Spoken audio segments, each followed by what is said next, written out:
ज्ञानतिमिरनाथस्य ज्ञानाञ्जनशलाकया चक्षुरुन्मिलितं येन तस्मै श्रीगुरुवे नमः। श्रीचैतन्यमनोभीष्टं स्थापितं येन भूतले स्वयं रूप कदा मह्यं ददाति स्वपदान्तिकं। वन्देऽहं श्रीगुरु श्रीयुतपदकमलं श्रीगुरुं वैष्णवांश्च श्रीरूपं सागरजातां सहगना रघुनाथान्वितं सजीवं साद्वैतं सावधूतं परिजनसहिता कृष्णचैतन्यदेवं श्रीराधा कृष्णपादान् सहगना ललिता श्रीविशाखान्वितांश्च नमो विष्णुपादाय कृष्णपृष्ठाय भूतले श्रीमते भक्तिवेदान्त स्वामिनिति नामिने नमस्ते सरस्वते देवे गौरवाणी प्रचारणे निर्विशेष शून्यवादी पाश्चात्य देश तारिणे वाञ्छाकल्पतरुभ्यश्च कृपा सिन्धुभैव च पतितानां पावनेभ्यो वैष्णवेभ्यो नमो नमः। हे कृष्णा करुणा सिंधु दीनबंधु जगतपते गोपेश गोपिका कांत राधा कांत नमस्तुते तप्त कंचन गौरांगी राधे वृंदावनेश्वरी वृषभानुसुते देवी प्रणमामि हरिप्रिये। जय हो श्री कृष्ण चैतन्य प्रभु नित्यानंदा श्री अद्वैत गदाधर शिवासादि गौर भक्त वृंदा। हरे कृष्णा कृष्ण कृष्ण हरे हरे हरे राम राम राम हरे हरे। हरे कृष्णा कृष्ण कृष्ण हरे राम राम राम हरे हरे। हरे कृष्णा कृष्ण कृष्ण हरे राम राम राम हरे हरे। हरे कृष्ण, आप सभी का हार्दिक अभिनंदन है। ओके, पहले मेरे साथ एक श्लोक आप सभी गाइए। जैसे जैसे कोर्स आता है, चार श्लोक बहुत महत्वपूर्ण है इस ग्रंथ के। हाँ,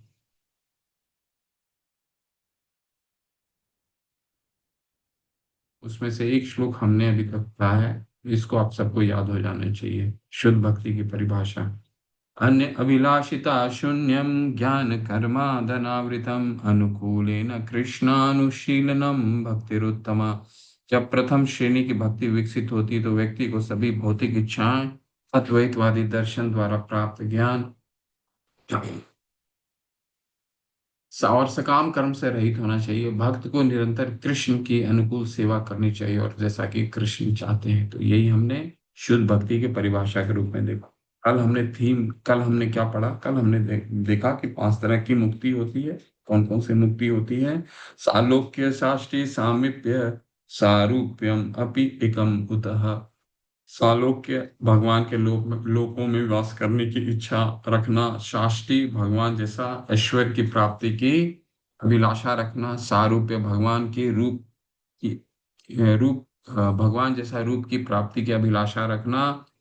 सालोक्य, सारूप्य, सामीप्य और कौन कौन सा था? सालोक्य, शाष्टी, सारूप्य, सामीप्य। हाँ, सामीप्य का क्या मतलब है? भगवान के समीप रहना। ठीक है। और सबसे अंत में एकम अपि उतः, यानी भगवान के से तदाकार हो। ठीक है। तो ये पांच प्रकार के मुक्ति के बारे में हमने कल पढ़ा। और ये भी पढ़ा कि भक्त जो हैं वो ये मुक्ति की कामना नहीं करते। ठीक है। क्यों? सालोक्य शास्त्री सामीप्य सालोक्य शास्त्री सामीप्य सारूप्यम अपि अपि एकमुतः धियमानां न गृह्णन्ति बिना सेवनम जना। भगवान के भक्त कहते हैं बिना सेवा के मुझे कुछ भी इच्छा नहीं है। ऐसा करके हमने कल पढ़ा। पांच तरह के भक्ति का शुद्ध भक्ति की परिभाषा हमने देखा। शुद्ध भक्ति में क्या कहा गया है? अन्य अभिलाषा, सारी भौतिक अभिलाषाएं, भगवान के में तदाकार होने का ज्ञान, भगवान के उच्च भौतिक जगत में उच्च ग्रहों में जाने की अभिलाषा। ठीक है। या भगवान के लिए ये कृत्रिम तरह से वैराग्य लेने की चेष्टा।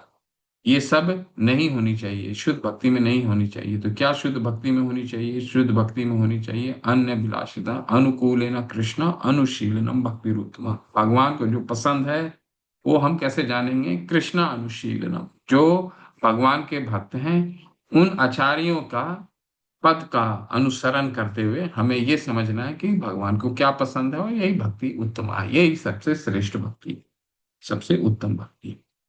ये हमने कल पढ़ा। अब उत्तम भक्ति के चरित्र के विषय में, उत्तम भक्ति तो हम जान गए क्या है, लेकिन वो अपने आप को चरितार्थ कैसे करती है, किस तरह से चरित्र, उसका चरित्र क्या है? तो चरित्र क्या है? कलेश अग्नि शुभदा मोक्ष लघुता कृत सुदुर्लभा शांद्रानंद विशेषात्मा श्री कृष्ण आकर्षणी चसा। ये छह भक्ति अपने आप को छह रूपों में चरितार्थ करती है, यानी कि छह चरित्र होते हैं भक्ति के। किस तरह से? पहला क्या करता है? भक्ति करने मात्र से हमारे जीवन के कलेश कट जाते हैं। किस तरह का कलेश?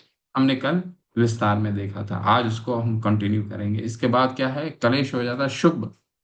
देखते हैं, अगर आज समय मिला शुभदा में अगर हम प्रवेश कर पाए तो। कलेश अग्नि, कलेशों, जीवन में कलेशों का नाश होता है। शुभ, शुभदा यानी कि शुभ लक्षण आते हैं। किस तरह के शुभ लक्षण आते हैं हम इसको विस्तार से देखेंगे।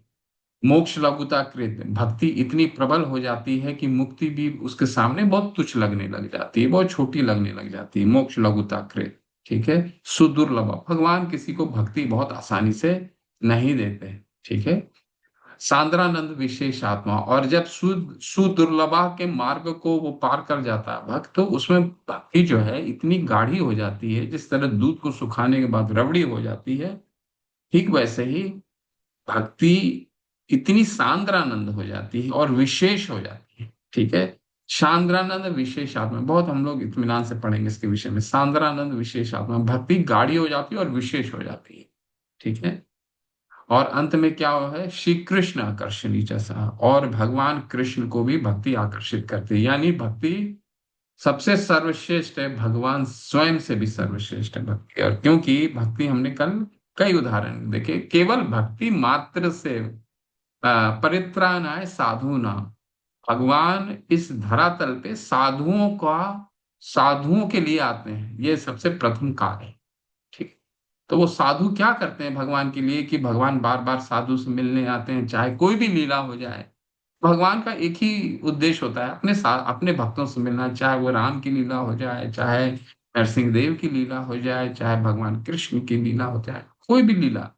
केवल और के भगवान के अनंत अवतार हैं, और अनंत अवतार की जो लीलाएं जहां तक हम समझते हैं, जहां तक हम जानते हैं, सभी भक्तों के लिए ही वो आते हैं। परित्राणाय साधुना, बाकी तो बाद में विनाश है, चाहे दुष्कृतम, ये तो बाद में हो सकता है।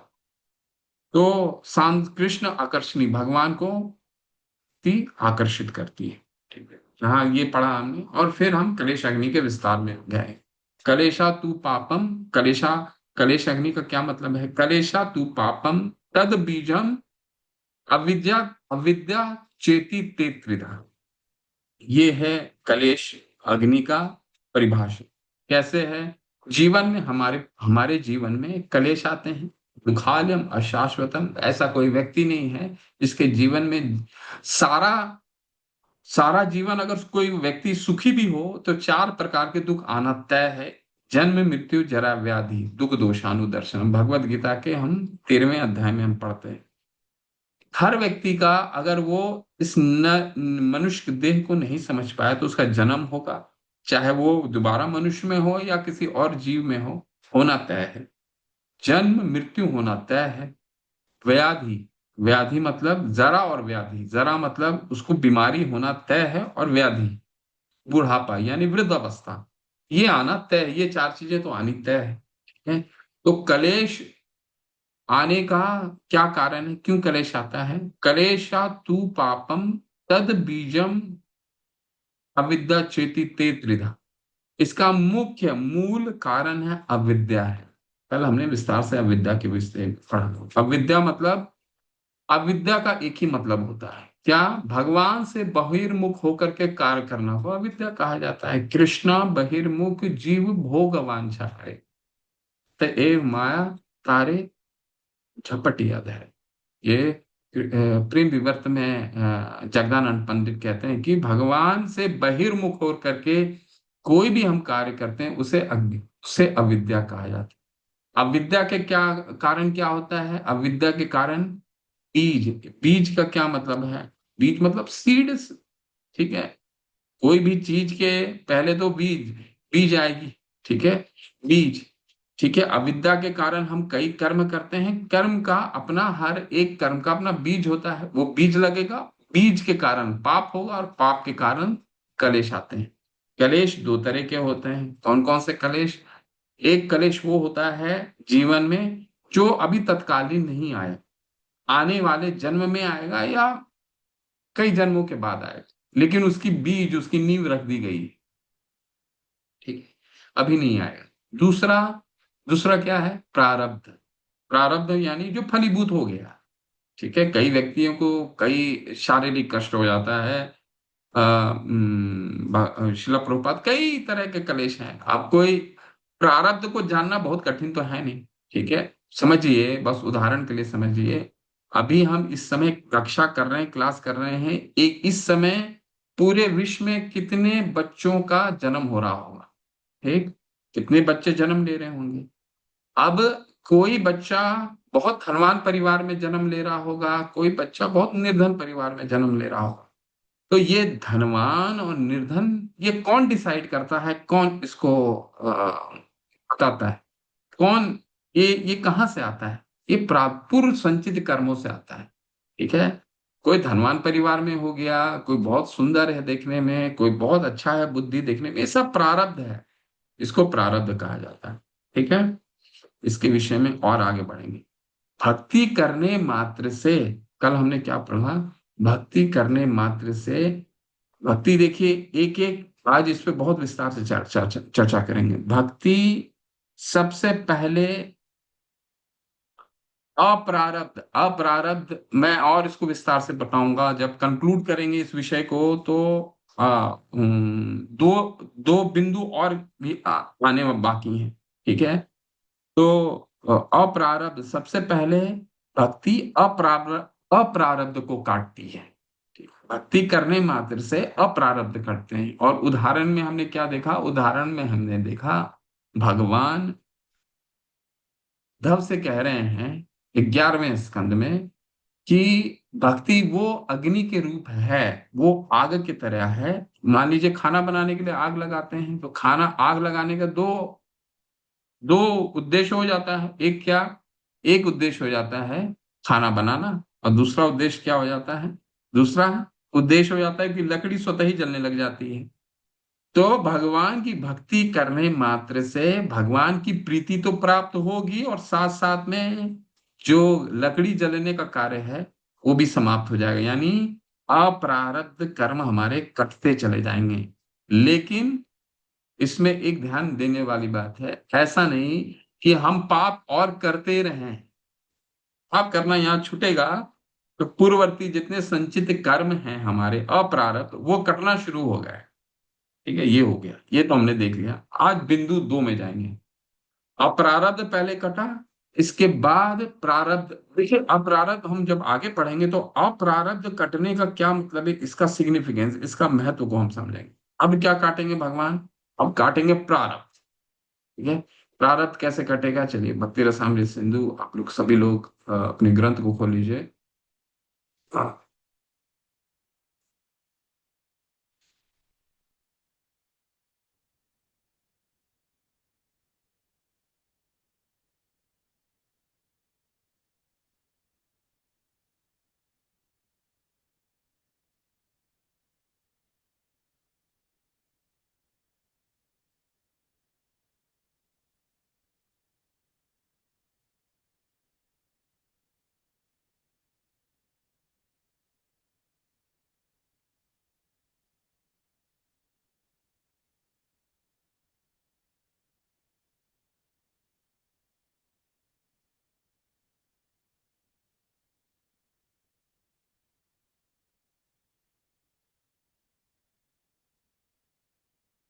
ओके। आप में जितने लोग सक्षम हैं लोग सब वीडियो ऑन करके कीजिए, बहुत इंटरेक्टिव क्लास होना चाहिए, ये तब समझ में आएगा, ना तो समझ ही नहीं है फिलोसफी। ये हमने पढ़ लिया था कल, ठीक है, ये संदर्भ पढ़ लिया था। हमने क्या जाना, अप्रारब्ध कट जाते हैं। अप्रारब्ध किस तरह करता है, 3:33:6, 3:33:6 को हम देखते हैं यहाँ पे। 3:33 देखिए, हम हमेशा कोशिश करेंगे कि वो श्लोक को हम पढ़ लें जिसका उदाहरण दिया गया। और शिला प्रभुपाद हमें क्या समझा रहे हैं कि श्री रूप गोस्वामी श्रीमद् भागवत से एक अन्य श्लोक उद्धृत करते हैं, जिसमें देवहूति अपने पुत्र कपिल देव को संबोधित करते हुए कहती, हे भगवान, श्रवण कीर्तन आदि 9 प्रकार की भक्ति होती है। जो भी आपके लीलाओं का श्रवण करता है, ये मैं आप सबको पढ़ने का चांस दूंगा। ये बस वही मैं पढ़ रहा हूं जो कल जिसकी पढ़ाई हो चुकी थी, उसको रिपीट करेंगे और थोड़ा सा आगे बढ़े। आपकी महिमा का कीर्तन करता है, आपको नमस्कार करता है, आपका चिंतन करता है, और इस तरह 9 प्रकार में से किसी भी प्रकार की भक्ति करता है, वह तुरंत यज्ञ करने का पात्र बन जाता है, भले ही उसका जन्म चंडाल कुल में क्यों ना हो। ठीक है, चलिए तो आपको ये श्लोक सुनाते हैं। श्लोक बहुत सुंदर है। 3:33:6, एस बी 3:33:6।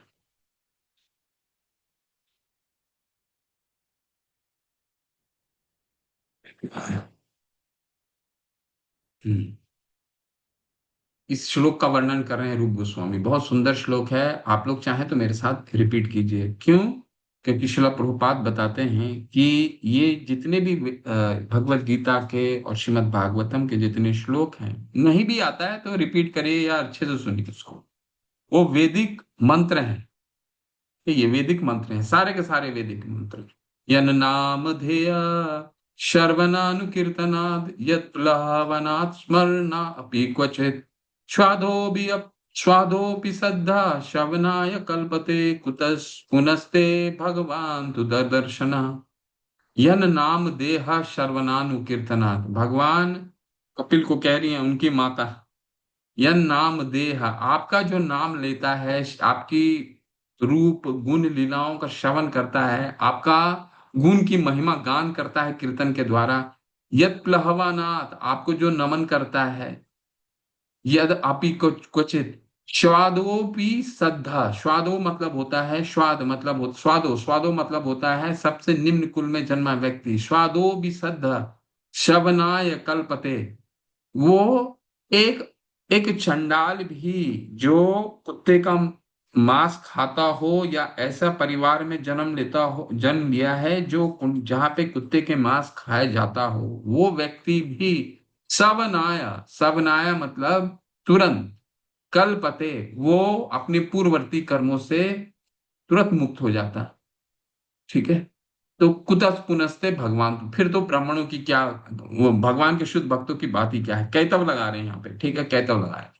तो कहने का क्या मतलब है, देखिए कोई भी व्यक्ति, अगर हमने पढ़ा, कोई भी व्यक्ति अगर भगवान का, देखिए मनुष्य जन्म मिला है तो यानी भगवान ने एक चांस और दिया हमें।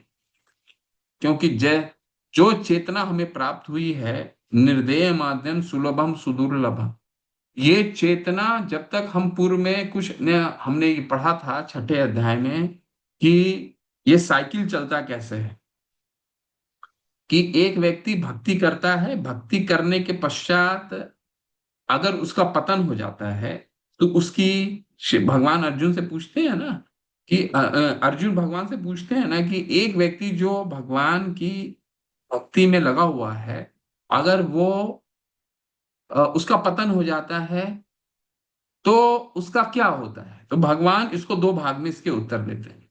पहला भाग कि जो छोटे समय के लिए भक्ति करता है उसकी क्या गति होती है, और जो लंबे समय के लिए भक्ति करता है उसकी क्या गति होती है। तो उसके लिए जो छोटे काल के लिए भक्ति करता है, उसके लिए भगवान कहते हैं, पाप पुण्य कृताम लोकाम उषित्वा शाश्वते क्षमा शुचि नाम श्रीमताम गेह योग भ्रष्ट अभिजायते। जो भक्ति करता हुआ जिसका योग भ्रष्ट हो जाता है, वो सुचिनाम श्रीमताम गेजे, या अच्छे ब्राह्मण परिवार में जिस उसका जन्म होता है, या फिर धनवान परिवार में या ब्राह्मण परिवार में होता है। ऐसा क्यों करते हैं भगवान? तुरंत मनुष्य जन्म में नहीं होता है। सबसे पहले तो कहाँ जाएगा? वो अच्छा काम किया तो, भक्ति किया है तो सबसे पहले तो ऊपर के लोगों को जाएगा। ठीक है, ये तो हमने 9वें अध्याय में पढ़ा है ना कि क्षेमम पुण्य शीनम पुण्य मर्त लोकम विशंति। ऊपर के लोग जाएगा, और जितना आध्यात्मिक बैंक बैलेंस इकट्ठा किया है वो जब तक वहां रहेगा, इसके बाद जब बैंक बैलेंस खत्म हो जाता हो तो नीचे आ जाएगा। और नीचे भी आएगा स्वर्ग, पृथ्वी लोक में तो भगवान ऐसे नहीं छोड़ने वाले हैं। उसको अच्छे ब्राह्मण परिवार में जन्म देंगे या फिर धनवान परिवार में देंगे। क्यों? क्योंकि उसको दोबारा मौका दिया जा रहा है कि उसको धनवान परिवार में जन्म होने से कम उसको जीविकापार्जन के लिए, लाइवलीहुड के लिए तो इधर उधर भागना नहीं पड़ेगा, भक्ति तो कर सकता है। ठीक है, और दूसरा क्या चांस देते हैं ब्राह्मण परिवार में कि ऐसी परिवार में उसका जन्म हो कि शुरू से ही भक्ति कर सकता है। ठीक है। तो लेकिन दूसरी तरफ, अगर कोई ऐसा व्यक्ति जो निम्न कुल में जन्म लिया हो या चंडाल जैसे परिवार में जन्म लिया हो, तो जरूर उसका कुछ अप्रारब्ध, जो प्रारब्ध अप्रारब्ध होगा तभी तो वो लिया है। क्योंकि चंडाल परिवार में जन्म लेने का एक ही मतलब होता है कि वो यज्ञ का योग नहीं है, भगवान का भक्ति करने का योग नहीं है। ठीक है। लेकिन जन नाम देह सर्वनानुकीर्तना, भगवान का जो नाम लेता है, भगवान के गुणों का श्रवण करता है, लीलाओं का वर्णन करता है, भगवान को नमन करता है, वो भगवान को, भगवान के सवनाय कल्पत, सवनाय का मतलब यज्ञ, यज्ञ करने का पात्र बन जाता। शिला प्रभुपाद ने ये करके दिखाया। ठीक है। जितने जब विदेशी भक्तों को, वृंदावन के मंदिर का निर्माण हो रहा था तो जितने विदेशी भक्त आए थे, उसमें भारत में तो कोई भक्त थे नहीं, तो जितने भक्त आए थे तो कई पंथ के लोगों ने उन पे बहुत ही टिप्पणी की कि ये मांस खाने वाले को शिला प्रभुपाद ने किस तरह से इनको ब्राह्मण बना दिया, ब्राह्मण के ब्राह्मण गुरु मंत्र दे दिया, ब्राह्मण दीक्षा दे दी, और अब वो तो भगवान की अर्च विग्रह की सेवा कर रहे हैं। उसका कारण ये है, ये श्लोक हमें समझाता है। क्यों? क्योंकि उसके प्रारब्ध भी, भक्ति करने मात्र से वो यज्ञ, वो व्यक्ति भक्ति करने मात्र से वो अपने प्रारब्ध को काट लिया। क्या प्रारब्ध था? चंडाल परिवार में उसका जन्म, ये प्रारब्ध था। ठीक है, अगला श्लोक भी देखिए। वैसे वो नहीं दिया हुआ, लेकिन अगला श्लोक भी पढ़ते हैं, बहुत सुंदर है। अहो बतो स्वपाचो, अहो बतो स्वपाचो गर्यान यत जिह्वा आग्रे वर्तते नाम तुभ्यं तपुस्तपस्ते जुहुगु ससुनार्या ब्रह्मचूर्णम गृणन्ति ये ते। माता देवती कह रहे हैं अहो बतो। अहो बतो मतलब कितना ऐश्वर्य है। किसका? स्वपाचो। स्वपाचो मतलब कुत्ते का मांस खाने वाला। कुत्ते का मांस खाने वाला भी अगर आपकी महिमा का गान करने वाला है तो ये कितना महिमा मंडित बात है। यद जिह्वा आग्रे आग्रे वर्तते नाम तुभ्यम, आपकी अपने जीवा से आपका नाम केवल एक बार भी लेता है तो उसका क्या योग्यता है? तपुस तपस्ते जुहू ससुनारिया, वो तपस्या, अगर किसी का मुंह से नाम निकल गया तो समझ लीजिए वो कई तपस्या करके आया है, पहला। दूसरा, जुहू सुसु ससुनारिया, वो तीर्थ स्थान घूम करके आया है, वो पवित्र नदियों में स्नान करके आया है, तभी उसके मुख से भगवान का नाम निकलेगा। ब्रह्म चूर्णम गिनंती ये थे। ब्रह्म चूर्णम का क्या मतलब है? और उसने ब्राह्मणों वाली सारी वो गुण अपने में लेकर के आ गए हैं, तभी वो भगवान का नाम ले रहा है। ये स्वतः ही ये सिद्ध करता है कि जो व्यक्ति भगवान का नाम ले रहा है वो तपुस तपस्ते, जो वो तपस्या कर चुका है, वो पवित्र नदियों में स्नान कर, उसको कुंभ में जाने की आवश्यकता नहीं है स्नान करने के लिए, पवित्र होने के लिए। वो तपस्या कर चुका है, ऐसा शास्त्र हमें बता रहे हैं। वो तपस्या कर चुका है, वो पवित्र नदियों में स्नान कर चुका है, वो शास्त्रों का अध्ययन कर चुका है, शास्त्रों को मर्म को जान चुका है। ठीक है। ऐसा विभूति माता हमें समझा रही। ठीक है। तो ये तो सिद्ध हो जाता है कि वो व्यक्ति प्रारब्ध उसके प्रारब्ध कट गए, भक्ति करने मात्र से वो भगवान के भक्ति करने का पात्र बन जाता है। ठीक है। जो भौतिक जगत में रहता तो वो नहीं बन पाता। ठीक है, अब आगे बढ़ते हैं, प्रारब्ध कट गया, अब और आगे क्या है?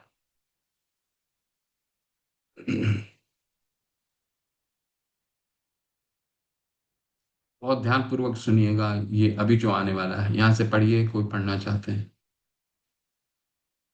मनुष्य अपने पूर्व, रुकिए मैं थोड़ा सा इसका फॉन्ट साइज बड़ा कर देता हूँ। ओके। कौन पढ़ना चाहते हैं? जिन्होंने कल नहीं पढ़ा है वो पढ़े, कि हीना भानुशाली। अच्छा अच्छा, भाग लीजिए आप लोग जो जो नहीं पढ़े हैं, और भाग लीजिए। हरे कृष्ण। हाँ, हरे कृष्ण, पढ़िए। मनुष्य अपने पूर्व विगत कर्मों के कारण ब्राह्मण कुल में या चांडाल कुल में जन्म लेता है। यदि कोई व्यक्ति चांडाल कुल में जन्म लेता है तो इसका अर्थ है कि उसके सभी विगत कर्म पाप पूर्ण थे। किंतु यदि ऐसा व्यक्ति भी भक्ति मार्ग को अंगीकार करके भगवान के पवित्र नामों हरे कृष्ण कृष्ण कृष्ण हरे हरे, हरे राम राम राम हरे राम हरे राम, का हरे हरे।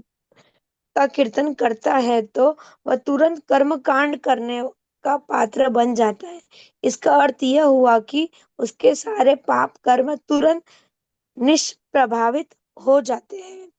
पद्म पुराण में कहा गया है कि पाप पूर्ण कर्मों के प्रभाव चार प्रकार के होते हैं। यह है वह प्रभाव जो अभी फलीभूत नहीं हुआ है, अप्रारब्ध। दूसरा, बीज रूप में पड़ा रहने वाला प्रभाव, बीज। तीसरा, वह प्रभाव जो पहले ही प्रौढ़ हो चुका है, प्रारब्ध। तथा चौथा, जो प्राय प्रौढ़ है, कुट। यह भी कहा गया है कि ये चारों प्रभाव उनके लिए तुरंत लुप्त हो जाते हैं जो भगवान विष्णु की शरण में जाते हैं और पूर्ण कृष्ण भावना भावित होकर उनकी सेवा में संलग्न रहते हैं। प्रायः प्रौढ़ रूप में वर्णित प्रभाव उस कष्ट के सूचक है जिन्हें हम इस समय उठा रहे हैं।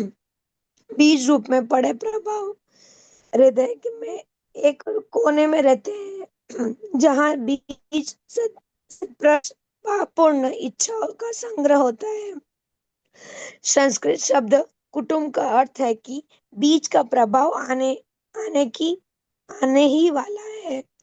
प्रौढ़ प्रभाव सूचित करता है कि अभी बीज पड़ने की शुरुआत नहीं हुई। पद्म पुराण में इस कथन से यह समझा समझना चाहिए कि भौतिक कल्मश अत्यंत सूक्ष्म होता है। इसका शुभारंभ इसका फलीभूत होता है तथा इसके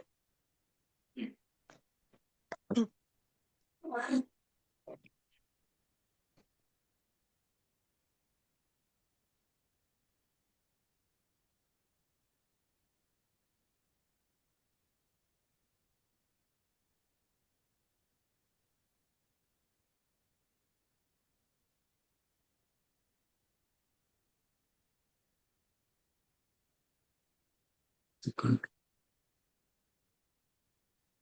जिस एक चार, हाँ हाँ, यहाँ एक मिनट, ये कौन सा है? 6 नंबर, 7 नंबर पेज।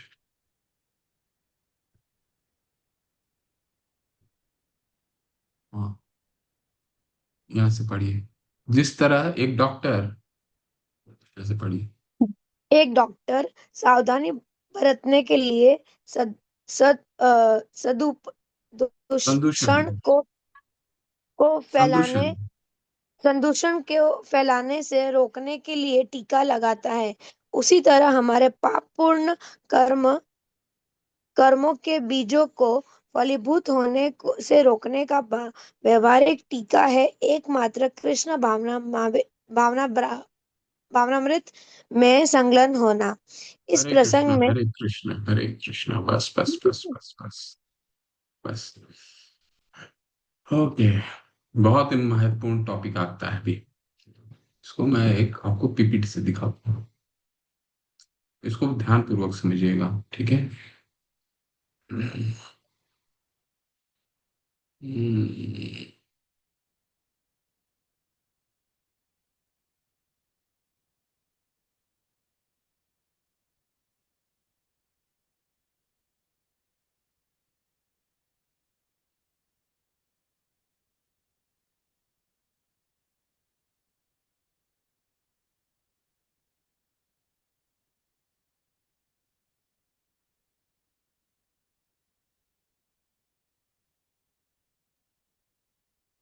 ये बहुत महत्वपूर्ण श्लोक है जिसके बारे में श्रील प्रभुपाद अभी चर्चा की तात्पर्य।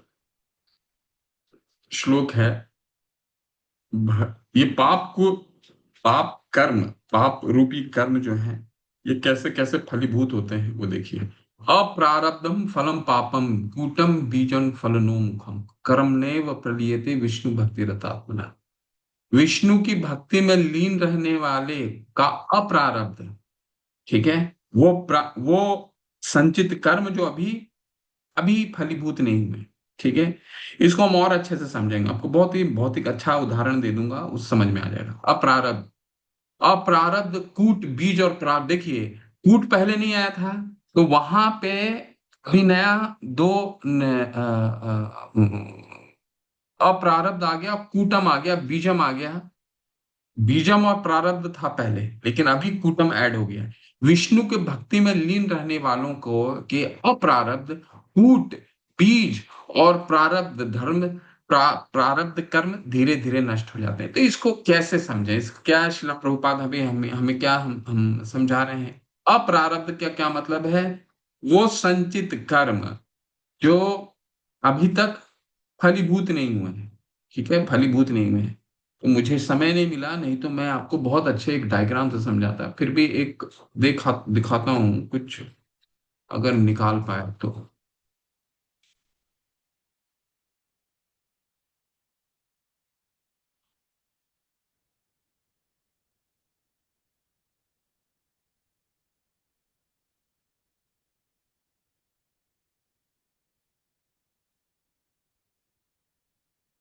देखिए, प्रारब्ध क्या हुए, प्रारब्ध उदाहरण, ये बहुत अच्छा उदाहरण आपको समझ में आ जाएगा। अप्रारब्ध, ये उदाहरण एक बहुत सीनियर डिवोटी ने समझाया, और भक्ति परम पूज्य वृंदावन महाराज ने समझाया, ठीक है। अप्रारब्ध यानी कि हम इसको समझिए कि एक गोदाम है, एक गोदाम में बहुत सारा संचित चावल की बोरियां रखी हुई। ये चावल की बोरी क्या है, अब ये चावल की बोरी हमारे अनेक अनेक जन्मों से किया हुआ पाप कर्मों का संचित, ये एक वेयर हाउस है, इसको बुलाया जाता है अप्रारब्ध, ठीक है। अभी इसमें से हम कौन सा चावल खाए हैं ये नहीं मालूम है, लेकिन हमारे दिया हुआ, हमारा किया हुआ इतने करोड़ों, हम तो अनंत हैं, जीव तो अनंत हैं, और हम पिछले कितने जन्मों से जन्म मृत्यु जरा व्याधि दुख दोषानु, जन्म और मृत्यु, कभी ये शरीर ले रहे हैं, कभी और शरीर ले रहे हैं, कभी और शरीर ले रहे हैं, तो जितने शरीर ले रहे हैं उतना पाप कर्म आते जा रहा है, उतना राइस, उतना चावल की बोरी जमा होती जा रही है। तो अप्रारब्ध, ये एक गोदाम ले लीजिए, ठीक है। अब हमने क्या पढ़ा, अप्रारब्ध फलम पापम बीजन फल, बीजम कुटन फलनो मुखम, ठीक है। अब इस गोदाम से अगर चावल बिकने जाना है तो क्या होगा, इसमें से एक व्यक्ति, एक लेबर आएगा, और चावल की बोरी, सारे तो चावल की बोरी नहीं लेकर के जाएगा, कुछ चावल की बोरी यहां से उठा करके उस दुकान में लेकर के जाएगा जहां पर ये चावल को बिकनी है। रिटेलर का दुकान हो गया, ठीक है। तो उसको समझ लीजिए कूटम, यानी कि हमारे अप्रारब्ध, कूटम भी इस जन्म में हो सकता नहीं आए, अपरारब्ध सारे के सारे बोरी इस समय तो नहीं आएगी, ठीक है। आप सारे चावल तो खा नहीं सकते, कितने संचित हैं हमारे, कितने पाप कर्म संचित हैं, समझ लीजिए उस गोदाम में उतना चावल की बोरी है। कूटम यानी कि अब ये अप्रारब्ध साइकिल में प्रारब्ध होने जा रहा है, तो क्या साइकिल चलता है वो मैं बता रहा हूँ। तो कूटम का मतलब हो गया, एक लेबर आया और वो लेबर यहां से कुछ बोरी लेकर के निकला, ठीक है, वो समझ लीजिए कूटम। यानी कि अभी वो कूटम भी, हम जरूरी नहीं है कि इसमें से 10 चावल की बोरी जो है वो केवल हम जिस दुकान में जा रहे हैं उसी दुकान में वो चावल की बोरी मिलेगी खाने को, वो अभी अभी हम खाए नहीं है इसे, वो दुकान में लेकर के गया और उसने दे दिया, ठीक है, वो हो गया कूटम। इसके बाद हम जब चावल लेने के लिए जा रहे हैं तो वो हो गया बीज, यानी कि वो एक स्टेज कुटुम्ब से ज्यादा हो गया, यानी अब हम उस चावल को खाने के लिए और नजदीक हो गए। बीज, उसको बीज कहा जाता है। ठीक है। और जब वो चावल लेकर के हम अपने घर गए और उसको हमने खा लिया, तो वो हो गया प्रारब्ध। तो ये साइकिल आप समझ लीजिए, अब आपको इसमें कंफ्यूजन नहीं होना चाहिए। अप्रारब्ध, कुटम, बीजम और प्रारब्ध। ठीक है। अप्रारब्ध है ये पूरा चावल का गोदाम, जो कई पूर्व संचित कर्मों से जमा हुआ, ये एक हमारा अप्रारब्ध है। सारे के सारे हम हो सकता है चावल नहीं खाएं, इस जन्म में कुछ खाएंगे, अगले जन्म में खाएंगे, जब तक ये प्रारब्ध है, चावल की बोरी है, खाना तय है। खाना तय है, हम लोग को मिलेगा ही मिलेगा। लेकिन भक्ति क्या करती है, चावल के गोदाम को ही नाश कर देती है। वही हमने पढ़ा ना, भक्ति तो भगवान से प्रीति प्राप्त करती है, लेकिन ये चावल को गोदाम का ही तहस नहस कर देती है वह। ठीक है। और क्या हमने अभी पढ़ा, हमने पढ़ा कि विष्णु कर्म ने व प्रलीयते विष्णु भक्ति रतात्मना, यानी कि विष्णु की भक्ति में लीन रहने वाले। तो क्या ये तुरंत हो जाता है क्या? क्या होता है? तुरंत ही होता है। ठीक है। लेकिन कई लोग प्रश्न करेंगे, अच्छा तो अजामिल ने तो भगवान का नाम लिया, लेकिन उसको तो 12 वर्ष उसको तपस्या करना पड़ा। 12 वर्ष के बाद ही गया ना, पहले तो हरिद्वार गया, वहां भगवान का भजन किया, इसके बाद भगवान के धाम। तो तुरंत हम, तो तुरंत का मतलब, तुरंत का डेफिनेशन यही तुरंत हुआ। कई जन्मों से वो पाप कर्म कर रहा है, और उसकी 12 वर्ष में ही उसकी सारी मुक्ति, तो ये तुरंत हो गया। इसको ही तुरंत बोलते हैं। ठीक है। उदाहरण के लिए मान लीजिए कोई आपको बोलता है, पहले बोलता था कि भाई आप घर में गए और शरबत मेरे को पीना है, तो कितने देर में आपको शरबत पी लेंगे? कितने देर में शरबत, चीनी की शरबत पीनी, कितने देर में? 5 मिनट में आप शरबत पी लेंगे। तो वो 5 मिनट तुरंत हो गया। अब तुरंत का डेफिनेशन, कई लोग बोलते हैं ये तो तुरंत का क्या मतलब हो गया, तुरंत कट गया। तुरंत का मतलब 12 वर्ष अजामिल का ही तुरंत, क्योंकि इतने जन्म का पाप संचित कर्म किए हुए हैं। अब वो चावल की बोरी को जलाने में भी तो कुछ समय लगेंगे, तो वो उतना समय लगा, वही तुरंत है। भगवान 12वें अध्याय में क्या बोलते हैं? 12वें अध्याय में बोलते हैं कि कौन सा है, वो श्लोक कौन सा है? 12वें अध्याय में श्लोक है जहां पर भगवान कह रहे हैं कि खवामी न चिरत पार्थम मैया एव शति है संचय, मैं तुरंत उसको लेकर के चला जाता हूँ।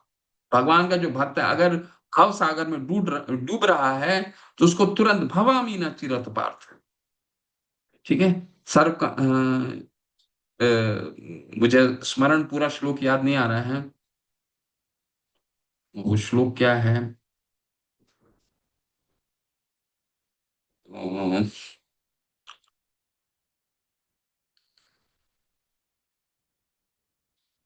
एस पी बीजी 12.5 होना चाहिए, 12.4।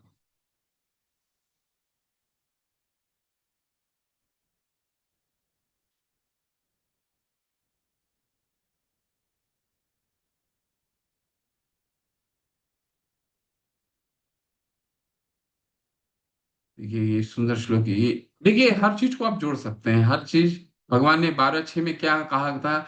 ये तो सर्वाणि कर्माणि मयि सनस्य मत्परः अनन्येव योगेन मां ध्यानन्त उपासते तेषाम् अहं समुद्धर्ता मृत्यु संसार सागरात् भवामि न चिरत पार्थ मय्या एव शति संशया। ये तू सर्वाणि कर्माणि, जो अपने सभी कर्मों को मयि सनस्य मत्परा, मेरे मेरे मुझे अर्पित करता, मत परा। और वो करके क्या करता है? अनन्येन योगेन मान, मेरी अनन्य भक्ति करता है, मेरे में ध्यान लगा करके मेरी उपासना करता है, ऐसे व्यक्ति को तेषाम अहम समुद्धरता, ये मृत्यु रूपी समुद्र, संसार में मैं उसको, मृत्यु संसार सागरत में स्वयं आता हूं उसको बचाने के लिए, ऐसा भगवान कहते हैं। तो अब समझ में आ गया कैसे स्वयं आते हैं भगवान बचाने के लिए? कैसे आते हैं स्वयं बचाने के लिए? जैसे अजामिल को 12 वर्ष में ही बचा लिया, पूरा गोदाम का नाश कर दिया। उसका पाप सुनेंगे तो क्या पाप किया था, कितना पाप किया था, ठीक है ना। तो इतने पाप का संचय भगवान तुरंत 12 वर्ष में कर देते हैं। और भवामी न चिरत पार्थ, तुरंत किया ना। 12 वर्ष हरिद्वार में उसने भगवान का भजन किया और भगवान के धाम चला गया, तुरंत ही हुआ ना। ठीक है।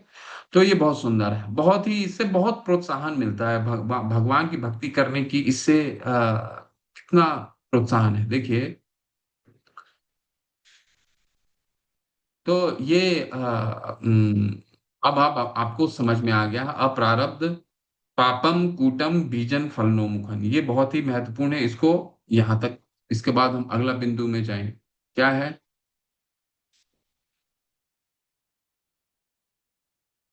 हम्म, बहुत बहुत अच्छा प्रसंग में हम चार। अब आगे कोई पढ़ना चाहे पढ़िए, इसके बारे में पढ़िए। ठीक है, हमने ये समझ लिया कि और भगवान क्या करते हैं। भगवान हर को, अभी हम सबका सबका देखेंगे। अब प्रारब्ध देख लिया हमने, प्रारब्ध भगवान काट देते हैं। भगवान बीज को भी एक एक, वो जो साइकिल है, उस साइकिल में एक एक जगह भगवान भक्ति करने के मात्र से हर जगह हर चीज काट देंगे। हर चीज कट जाएगा, अप्रारब्ध कट जाएगा, प्रारब्ध कट जाएगा। ठीक है। तो प्रारब्ध कट जाएगा, आपके मन में बहुत सारे प्रश्न आएंगे। वो प्रश्न को उत्तर देंगे, ये 2 अनुच्छेद में प्रश्न आएंगे कि क्या भक्तों को कभी कोई शारीरिक कष्ट नहीं होगा, क्या कोई किसी तरह का तकलीफ नहीं आएगा, अगर प्रारब्ध कट गया तो उसको शारीरिक तकलीफ क्यों आता है, दुख क्यों आते हैं, सबका उत्तर मिलेगा आपको। सबका उत्तर है, शास्त्र सब हमको उत्तर देगा। ठीक है, इसको आगे पढ़िए। इस प्रसंग में सुखदेव गोस्वामी कौन पढ़ना चाहते हैं, जिन्होंने कल नहीं पढ़ा था वो पढ़े। हम्म, जो जिन कौन पढ़ेंगे। उर्मिला व्यास, चलिए उर्मिला व्यास माता आप पढ़ें, म्यूट करके पढ़िए। हरे कृष्ण प्रभु जी, दंडवत प्रणाम। हरे कृष्ण। धन्यवाद।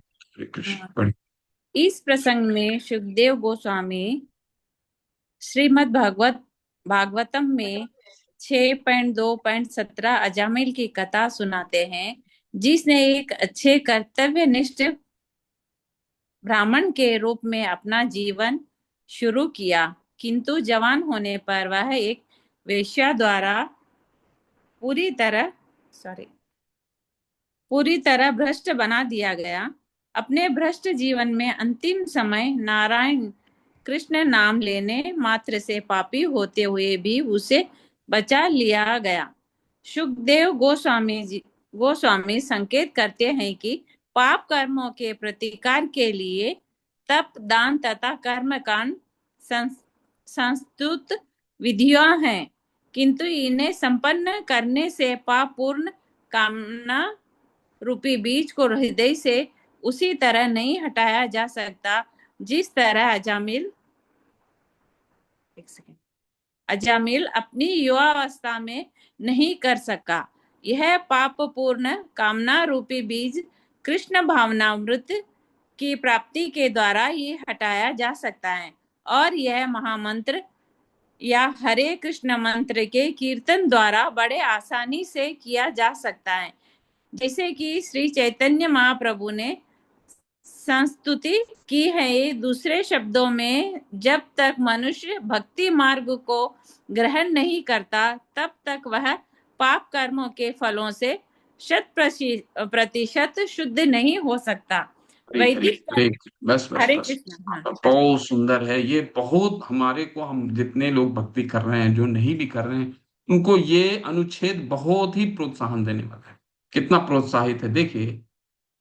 श्रील प्रभुपाद देखिए कितना रूप गोस्वामी पाद कितना सुंदर उदाहरण दे रहे हैं। उदाहरण है 6, कौन सा है श्लोक था, 6:2:17।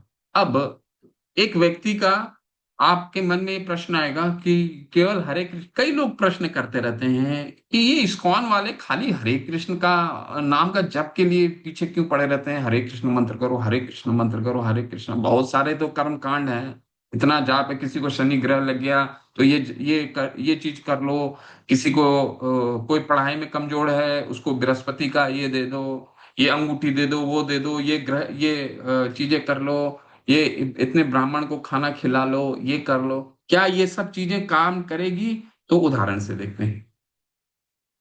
पाप करने का ये चीजें, ये क्या हमारे पापों का उच्छेदन होगा इन सब चीजों से? होगा। ऐसा नहीं कि नहीं, क्योंकि ये सारी विधियां शास्त्रों में ही अनुमोदित हैं।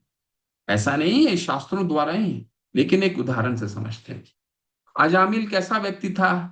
अयम ही न शुद्ध संपन्नम शीलवृत गुणालय धृतवर्तो मृदु दांत सत्य वांग मृत्यु वची गुना गुण गुण गुरुवर गय तिथि वृद्धा नाम शुशु अनहंकृत सर्वभूत सुहात साधुर मित वाक अनसूयक। इस व्यक्ति का चरित्र आपको बता रहा हूं। क्या चरित्र है इस व्यक्ति का? अयम, ये व्यक्ति, अजामिल का नाम कैसा है? शुद्ध संपन्न, वास्तव में वैदिक ज्ञान में सुशिक्षित है। अजामिल कैसा था? वैदिक ज्ञान में सुशिक्षित था। और क्या था उसका, क्या चरित्र था? शील, अच्छा चरित्र वाला था। वृता गुणालय है, अच्छा आचरण था और अच्छे गुण थे। गुणालय, अच्छा गुण था। और क्या था उसका? आलय यानी कि अच्छे गुणों का भंडार था।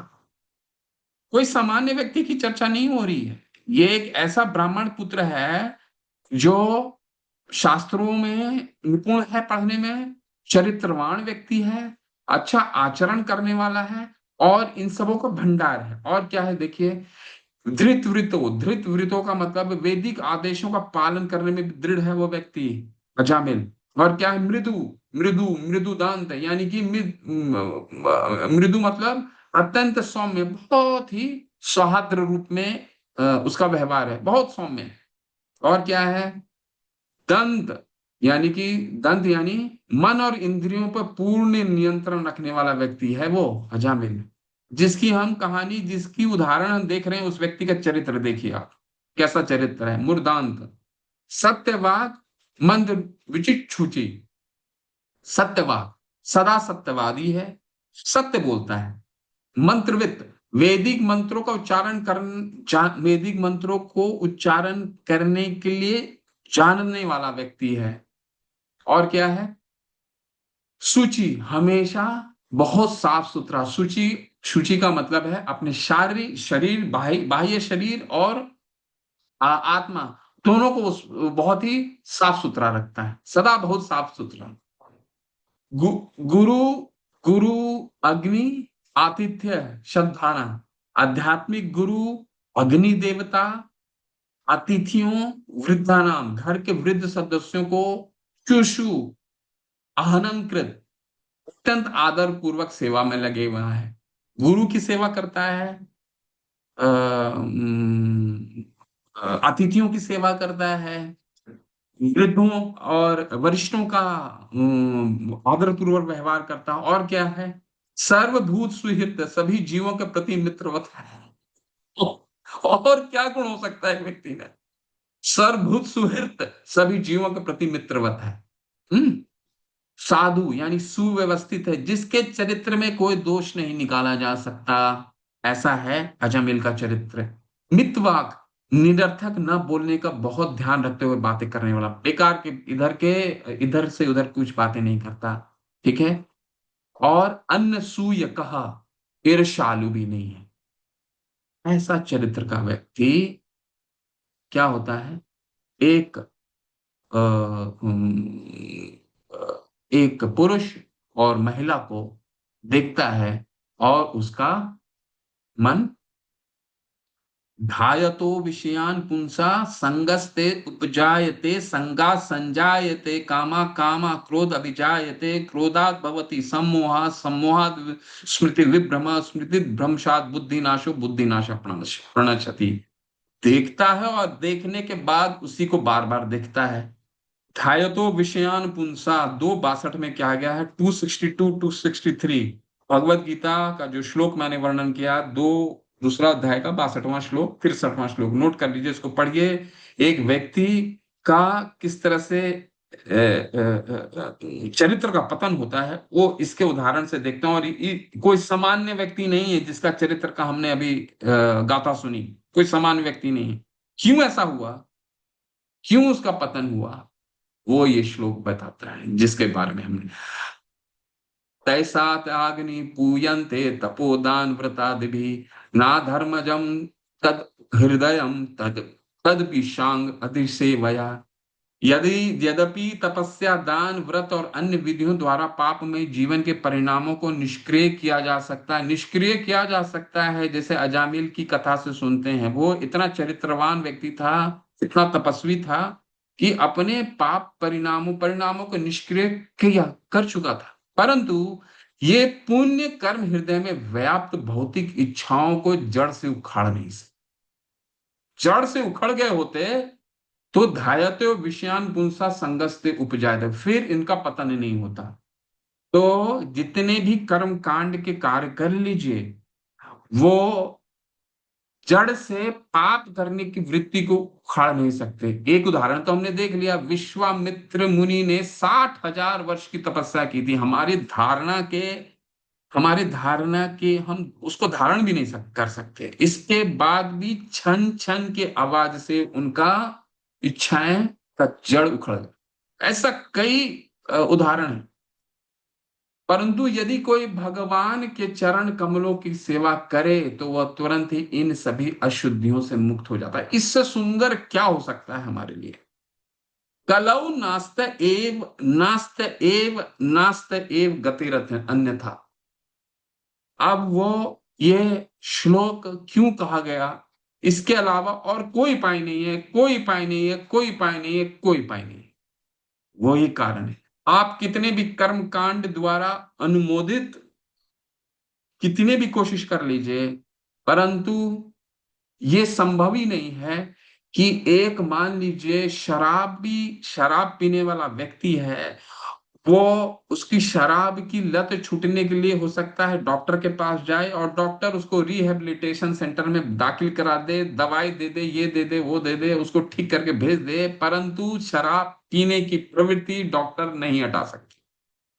उसका कोई गारंटी नहीं है कि वापस वहां से आएगा तो वो शराब नहीं पिएगा, कोई गारंटी नहीं। तो यानी कि वो कितना भी इलाज करा लीजिए, वो इलाज हृदय से वो नहीं जा सकता। ठीक है, हृदय से नहीं जा सकता। ये बहुत सुंदर है। इसलिए क्या करना चाहिए, अज्ञानम तथा ज्ञानम उत्तम श्लोक नाम यत संकीर्तनम अगम पुंछो देहो यदो यथानला। अज्ञान से या ज्ञान से, देखिए हरिनाम की महिमा कैसा है। अज्ञान से अथवा ज्ञान से अगर हम उत्तम श्लोक, यानी भगवान को उत्तम श्लोक कहा जाता है। श्लोक का मतलब है पोएट्री, और उत्तम श्लोक जिसमें भगवान के विषय में कहा जाता है, इसलिए भगवान वो पोएट्री सबसे सर्वश्रेष्ठ होती है, इसलिए भगवान को उत्तम श्लोक भी कहा जाता है। ज्ञान से, ये जानते हुए भी अगर कोई कर रहा है कि अज्ञान है, नहीं जानता कि हरि नाम की क्या महिमा है, कोई बात नहीं।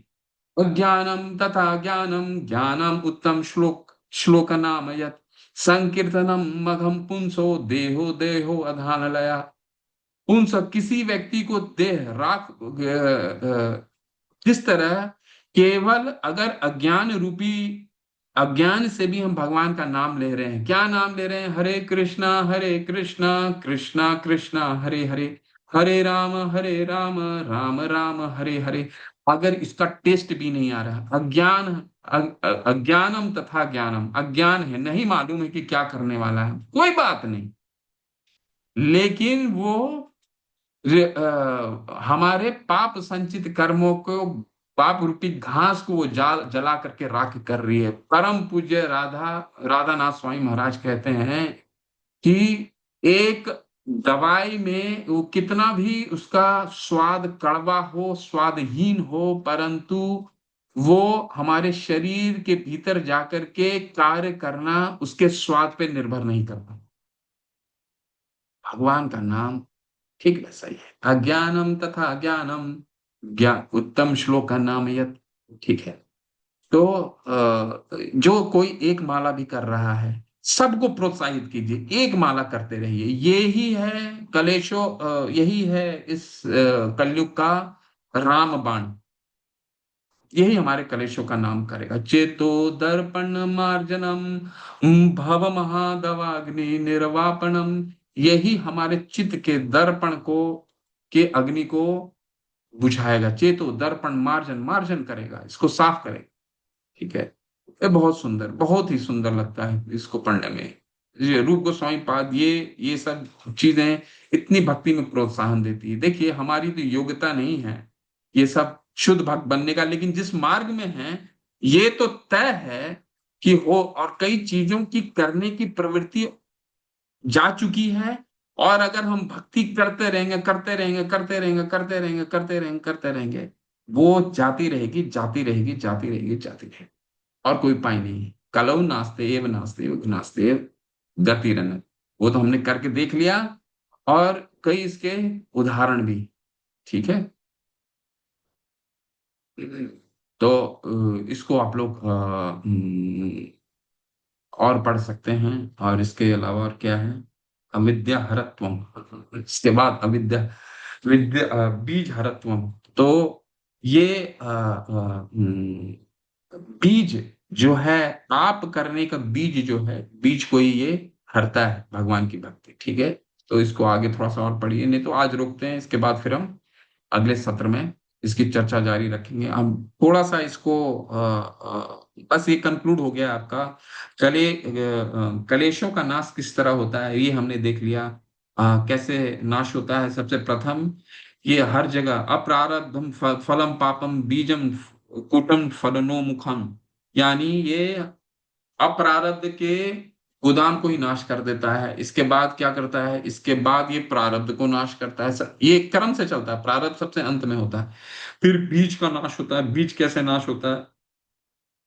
बीज वाला बिंदु हमारा रह गया है, बीज का बिंदु। नहीं नहीं, बीज बीज हमने पढ़ लिया। बीज का कैसे नाश होता है? बीज का नाश होता है कि जब तक बीज रहेगा तक पाप करने की प्रवृत्ति तो रहेगी। कि बीज ही तो है। बीज का क्या मतलब? कि मान लीजिए आप बहुत गर्मी हो रही है, ठीक है, बहुत गर्मी है, आपको एक बंजर सा जमीन दिखता है। देखिएगा बारिश होता है, बारिश होने के बाद वहां देखिएगा खरपतवार आ जाते हैं। खरपतवार कैसे आएगा? जब तक कोई बीज नहीं रहेगा खरपतवार आएगा कैसे? है ना? तो ठीक वैसे ही पाप करने का बीज को ही वो बंजर बना देती है। ठीक है। और हमने इसका उदाहरण में क्या देखा? अजामिल के उदाहरण से हमने देखा कि अपने ये कौन सा श्लोक था? एतावतालमघनिर्हरणाय पुंसा संकीर्तनो संकीर्तनो भगवान गुण कर्म नाम विकृष्य पुत्राम अगवान यद अजामिलोपि नारायणेति मृणमाययाय मुक्तिम एतावतालम अघनिर्हरणाय पुंसा। सभी मनुष्यों का, जो अधम से अधम मनुष्य है, जो नीच से नीच मनुष्य है, उसके लिए एक ही उपचार है। क्या उपचार है? भगवान के नाम गुण रूप लीलाओं का कीर्तन करना। इसको करने से क्या होता है? इसको करने से होता है विकृष्य पुत्राम अगवान यद अजामिलोपि। ये श्लोक मुझे बहुत पसंद है। विकृष्य पुत्रान, पुत्रान का मतलब है एक ऐसा अगवान मनुष्य, एक ऐसा अगवान व्यक्ति जो भगवान भगवान के रूप में नहीं नाम ले रहा था, अपने पुत्र के रूप में नाम लेता। नारायण मेरे पास आओ, नारायण मेरे पास खाना खाओ, मेरे पास बैठो। एतावतालमग निर्हरणाय पुंसा भगवान गुण संकीर्तनम भगवंत भगवत गुण कर्म नाम विकृष्य पुत्राम अगवान यद अजामिलोपि। अजामिल नाम का एक व्यक्ति पुत्र को बस पुत्र के नाम के रूप में बुला रहा था। तो इतने नाम लेने मात्र से वो मृणमाया या मुक्ति। और क्या वो शुद्ध हो चुका था? नहीं नहीं, वो अपने मरने के मरने वाला ही था। उस समय उसको शुद्धि प्राप्त हो गई। यानी कि भगवान केवल अज्ञानम तथा अज्ञानम उत्तम श्लोक का नाम यद, अगर अज्ञानवश भी पुत्र के नाम का अज्ञानवश भी उसने नाम लिया, तो भी भगवान ने उसके बीज रूपी पाप को उसका क्षय कर दिया और उसको एक और मौका दे दिया, जाओ 12 साल का भगवान का आराधना करो। ठीक है, तो बीज हरत्वम हो गया, बीज को भी हर लेती है, अप्रारब्ध को भी हर लेती है और प्रारब्ध को भी हर लेती है। प्रारब्ध को भी हमने कैसे देखा कि यन नाम देह श्रवणानु कीर्तनात् यत प्लवनात् यत एक जिसका प्रारब्ध जो यज्ञ करने का योग्य व्यक्ति भी नहीं है और एक अधम बहुत ही नीच कुल में भी जन्म लेता है, तो भी भगवान उसको यज्ञ करने के पात्र बना देते हैं। ठीक है, तो अगले सत्र में हम अगले चरित्र में जाएंगे। ये सबसे बड़ा एक्सप्लेनेशन था। कलेश कलेश अग्नि बहुत बड़ा, रूप गोस्वामी पाद बहुत श्रृंखला से इसको समझाते हैं, इसलिए मैंने थोड़ा सा समय 2 दिन समय लिया इस पे। इसको अच्छे से पढ़िए और क्लास को में कुछ समझ में आया है तो दोबारा अगर इसको पढ़ेंगे जाके तो अच्छे से समझ में आएगा। अगले सत्र में हम अगले श्लोक में जाएंगे, अगले चरित्र में जाएंगे, शुभत्वम, और फिर बाकी के जो चरित्र हैं वो थोड़े थोड़े जानेंगे, क्योंकि वो हम जब पढ़ेंगे तो उसके विषय में और जानेंगे। ठीक है, इसके बाद हम साधना भक्ति की तरफ मुड़ेंगे। शिल प्रभुपाद की जय, रूप गोस्वामी पाद की जय। किन्हीं का कोई प्रश्न है?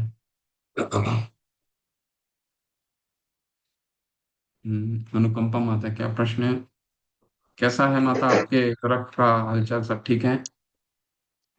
नहीं प्रभु जी, बहुत मुश्किल है, अभी काफी कुछ चल रहा है प्रभु जी से। जी जी माता, जी माता, क्या प्रश्न है? प्रश्न ये प्रभु जी, थोड़ा मैंने उसको लिखा, जो आपने एक एग्जाम्पल से चावल की बोरी से बताया, तो थोड़ा मुझे उसमें कुछ समझ में नहीं आया कि चावल की बोरी जो दाम में है वह अनेक जन्मों से किया गया पाप संचित है, वो प्रारब्ध हो गया। गोदाम से चावल जब निकला बिकने के लिए, जो लेबर लेकर के कुछ चावल की बोरी लेके गया, तो वो कूटम हो गया। और जब चावल लेने उस दुकान से हम लेकर के जाते हैं और उसको बना के खाते हैं, तो वो बीज हो गया। और जब चावल खा चावल लिया को गया, हम जब चावल को लेने गए तो बीज हो गया, यानी बीज और प्रारब्ध वो इसी जन्म में होंगे। ठीक है, और शिला प्रभुपाद बहुत अच्छे अपने तात्पर्य में करते हैं। बीज, मान लीजिए एक चोर चोरी करता है और चोरी करता है, और दूसरा उदाहरण ये छोड़िए, देखिए एक एक व्यक्ति को कोई बीमारी होती है। अब बीमारी होने से पहले उसको कुछ ना कुछ शारीरिक संकेत मिलते हैं, परंतु उस संकेत को कभी पकड़ता, कभी नहीं पकड़ पाता है, लेकिन वो बीज रूप में वो बीमारी संकेत देती है। ठीक है, ठीक उसी तरह चावल की बोरी जब वो लेने के लिए गए तो उसको बीज समझिए, यानी कि वो इसी जन्म में वो फलीभूत होने वाला है, वो प्रारब्ध। बीज और प्रारब्ध वो तत्कालीन जन्म के लिए हैं, और अप्रारब्ध और कूटम वो हो सकता है अगले जन्म, हो नहीं सकता वो अगले जन्म के लिए, इस जन्म में वो फलीभूत नहीं हो। तो अब गोदाम का सारा चावल तो खा नहीं सकते, भगवान एक एक करके एक एक कर करके उसको खिलाते हैं। ठीक है, कई जन्म लगते हैं उसको खिलाने के लिए, साफ करने के लिए। ठीक है, तो इसको इस तरह से समझिए, बीजम और प्रारब्ध वो तत्कालीन जीवन में होता है। ठीक है माता, और कोई संशय है? क्योंकि ओके, आपको अनम्यूट करते हैं। हाँ पूछिए, अनुकंपा माता, आप अनम्यूट कीजिए। प्रभु जी ये प्रारब्ध थोड़ा समझ में नहीं आया प्रभु जी। प्रारब्ध जो संचित हो गए हैं, जो आपके दिख रहा है, अब मेरी कुछ बुद्धि है, किसी व्यक्ति की किसी बुद्धि है, कोई देखने में अच्छा है, कोई देखने में खराब है, ये तो प्रारब्ध ही है ना। ठीक है ना, कोई व्यक्ति, जैसे मैं उदाहरण से समझाया कि इस समय पूरे विश्व भर में कितने बच्चों का जन्म हो रहा है, अब सब बच्चे तो एक बराबर तो है नहीं, अलग अलग परिवार में उनका जन्म हो रहा है। कोई बहुत ही धनी संपन्न व्यक्ति संपन्न हो रहा है, कोई बहुत निर्धन के घर में जन्म ले रहा है, तो ये तो उसका प्रारब्ध ही हुआ ना। कि वो एक निर्धन के जन्म में ले रहा है या कोई धनवान के जन्म में, जो भी आप देख रहे हैं अभी जिसके साथ भी जो वो प्रारब्ध है, कोई अच्छा है देखने में, कोई बुरा है देखने में, किसी को शारीरिक बीमारी, वो प्रारब्ध उसको जो फलीभूत हो चुका है, जो फ्रूटिफाई हो चुकी है। ठीक है। ओके, कोई केस में फंस गया है, पूरा सारा जीवन केस ही लड़ रहा है, कोई सारा जीवन कई तरह के प्रारब्ध, अच्छे प्रारब्ध भी होते हैं, खराब खराब प्रारब्ध, ऐसा नहीं है कि प्रारब्ध हमेशा खराब होता है। प्रारब्ध तो अच्छे भी होते हैं। कोई अच्छे घर में जन्म लिया, जैसे हमने उदाहरण में बताया, छठे अध्याय में क्या कहा गया है कि पाप पुण्य कृताम लोकाम उषितमा शाश्वते क्षमा शुचिनाम श्रीमताम गेह योग भ्रष्ट अभिजायते।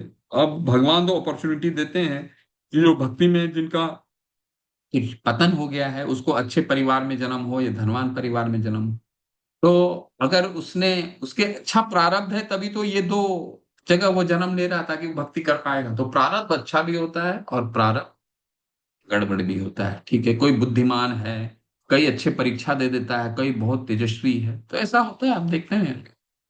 तो अच्छा प्रारब्ध, तो ये प्रारब्ध तो जो आप देख रहे हैं, जो दिख रहा है, ठीक है, उसको प्रारब्ध कहा जाता है। ओके। आईफोन, आप अपना नाम लिख लें प्लीज। हरे ओके प्रभु जी, हरे कृष्णा प्रभु जी, सादर प्रणाम। धन्यवाद माता। प्रभु जी, जैसे आपने अजयमिल का उदाहरण दिया था, तो कि वो ब्राह्मण होते हुए भी उसका चरित्र इतना अच्छा था, इतने उसमें सब कुछ सारी चीजें अच्छी थी, किसी चीज के लिए हम नहीं बोल सकते कि वो ऐसा था, लेकिन फिर भी वो एक गलती की वजह से उसका पतन हो गया। तो प्रभु जी, क्या ये उसका प्रारब्ध था या उसके मतलब क्या कह सकते हैं हम इसको, कि अगर कोई मनुष्य अगर बहुत अच्छे रास्ते पे चल रहा है और अलग मतलब अचानक ही उसका फॉल डाउन हो जाता है, तो हम क्या मान करके चलें उसको कि ये उसका पूर्व जन्म का संचित कर्म था या क्या था मतलब? बिल्कुल बिल्कुल संचित ही कर्म था ना। भगवान तो इस यही तो उदाहरण देखिए, इन शास्त्रों में इन जब ये लीलाएं दी जाती हैं, क्यों लीलाएं दी जाती हैं? ताकि इनसे हम शिक्षा ग्रहण कर सकते हैं। बिल्कुल बिल्कुल उसका प्रारब्ध था, तभी उसका पतन हुआ। पूरा पूर्ववर्ती धृतराष्ट्र का भी प्रारब्ध था। यही सालों पहले, हम्म 50 लाख पहले साल 50 पहले जन्मों उसने के। हाँ जन, हाँ तो प्रभु। ये प्रारब्ध, ये सारे प्रारब्ध है। अब भक्ति करने मात्र से हमें सोचने की आवश्यकता ही नहीं पड़ती। इसीलिए तो भगवान ने कहा सर्वधर्मान परित्यज्य माम एकम शरणम व्रज। मामेकम शरणं प्रपद्ये। अब इसका डीप मीनिंग हमें समझ में आने लग गया है। सर्वधर्मान परित्यज्य, अब हम हमारा मार्ग तो ठीक है, हो सकता है कोई पाप आज संचित हो, क्योंकि इच्छाएं डिजायर्स तो है ना हमारे पास, अभी भी डिजायर्स तो खत्म हुई नहीं है। तो जब तक डिजायर्स है तब तक कर्म हम कर रहे हैं गलत। कुछ ना कुछ जब तक डिजायर्स रहेंगी, ये ही संस्पर्शजाब होगा दुख योना एवते। अब जब तक ये भौतिक डिजायर्स हैं तब तक हम कुछ ना कुछ ऐसे कर्म करेंगे कि वो उसका कुछ ना कुछ फल होगा। लेकिन जानबूझ के अगर हम नहीं कुछ गलत कर रहे हैं तो समझिए भगवान इन सब कर्मों को, इन सब का हम तुम सर्व पापे भयोग कर रहे हैं, इन पापों का नाश कर रहे हैं। हम्म। ये तो निश्चित है, आप खुद देखेंगे। भक्ति में अच्छे से कीजिए, 4 नियमों का पालन कीजिए, 16, बहुत उदाहरण, बहुत ही बहुत सारे उदाहरण हैं, अनगिनत उदाहरण है कि आपकी कई इच्छाएं हो सकती अभी संचित हों और कई इच्छाएं जा चुकी, करने का मन ही नहीं करता है। ठीक है, कई लोग मान लीजिए सिनेमा जाने का बहुत शौकीन रहते हैं, भक्ति करने लगे, मैं कई लोगों को जानता हूं, उनको बोल भी दीजिए फिर भी वो नहीं जाते हैं। नहीं जाने का है, इच्छा ही नहीं है जाने की। तो ये इच्छा सब क्या है। है? इच्छा, डिजायर से धीरे धीरे भगवान कम कर रहे हैं। पूरी नहीं गई लेकिन कर देंगे। ये तो तय है कि ये हरे हो कृष्णा। सकता है इस जन्म में ना हो, और होना तो तय है। कलो हरि नास्तेव बोल, नास्तेव हरि गति बोल। अन्य था, और कोई तरीका ही नहीं है। ठीक है माता। ओके प्रभु जी, ओके प्रभु जी, बहुत बहुत धन्यवाद प्रभु जी। हरे कृष्णा, हरे हरे कृष्णा। कृष्ण। भी बहुत प्रोत्साहित करता है ये सब चीजें। ओके। गुरु गोस्वामी पाद के ये ग्रंथ को बहुत ध्यान पूर्वक एक एक शब्द को अच्छे से पढ़िए। शिला प्रभुपाद ने बहुत ही ये जो ग्रंथ आप पढ़ रहे हैं, जिस तरह से शिला प्रभुपाद ने 10वें स्कंद को कृष्ण बुक के रूप में लिखा है, भक्ति रसामृत सिंधु में 21 श्लोक हैं, तो उसको सार के रूप में लिखा है। एक एक शब्द बहुत, में पहले ही सार है, उसमें कुछ भी मत छोड़िए, एक एक चीज को अच्छे से पढ़िए। और क्लास क्लास से पहले पढ़ लीजिए तो बहुत अच्छा है, क्लास के बाद जरूर जाके पढ़िए उसको। ठीक है, बहुत अच्छे से समझ में आएगा, नहीं समझ में आएगा फिर आइए, फिर बात करेंगे, चर्चा करेंगे, उसको समझने का प्रयास करेंगे। ठीक है, ओके। चलिए, वांछा कल्पत्रु वैसे और किसी का कोई प्रश्न नहीं है ना? चले, शरणागति। हाँ, क्या प्रश्न है माता, पूछिए। हरे कृष्णा प्रभु जी, दंडवत प्रणाम। हेलो। प्रभु जी, मैंने इसी के रिलेटेड पूछना था। जो भक्त पूरे जीवन में भक्ति करते हैं, लेकिन अंतिम क्षण जो होते हैं ना, लास्ट के इयर्स, उनके बहुत तकलीफमय निकलते हैं। तो वो भक्ति क्या वो प्रारब्ध खत्म नहीं कर सकते हैं क्या, जो बिल्कुल उसके हो चुका है। लास्ट के? वो दो कारणों से होती है, इस पर चर्चा अगले बार करेंगे, इसमें कम से कम 15 मिनट लगाऊंगा। क्योंकि मन में देखिए, ऐसा नहीं है कि भक्तों के जीवन में तकलीफ नहीं आते हैं।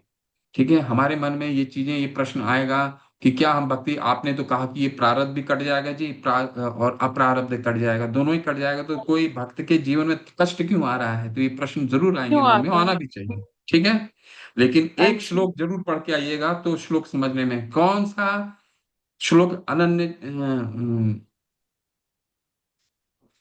अनन्य चेता सततम यो माम स्मृति नित्य तेषाम नित्य अभियुक्ता नाम योगक्षेम, वहां में हम 9:22 भगवत गीता का यस। 9:22 पढ़ करके आइएगा। जो भगवान का अनन्य चिंतन करता है, अनन्य चेता सततम, नित्य हर समय, सततम अनन्य चेता सततम यो माम स्मृति नित्य मेरा स्मरण करता है, तेषाम नित्य अभ्युक्ता नाम योगक्षेम वहां में हम, मैं उसका वहामी करता हूँ। वहामी मतलब उसका पालन करता हूँ, जो उनके पास नहीं है वो देता हूँ, और जो है उसका, उसको उसके रक्षा रक्षा करता करते हूँ। ठीक है, अब भगवान यहाँ पे बताएंगे कि भगवान उन प्रारब्ध को नहीं काटते जो भक्ति के लिए उपयोगी हो, उसको नहीं काटते। तो ये जो तकलीफ आता है, दुख आता है भक्तों के जीवन में, इसको हम कैसे देखें, अगले सत्र में बहुत अच्छे से आपको समझाऊंगा, ये बिल्कुल क्लियर हो जाएगा। ठीक है, ये श्लोक पढ़ के आइएगा, इसका तात्पर्य को पढ़ के आइएगा, समझने हाँ में भी जी। बहुत आसानी हो। थैंक यू ठीक है, प्रभु जी। धन्यवाद। अरे, चलिए, वांछा कल्पतरुभ्यश्च कृपा सिंधु एव च पतितानां पावनेभ्यो वैष्णवेभ्यो नमो नमः। अनंत कोटि वैष्णव वृंद की जय, श्रील प्रभुपाद की जय। निताई गौर प्रेमानंदे, हरि हरि बोल, हरे कृष्ण सभी को।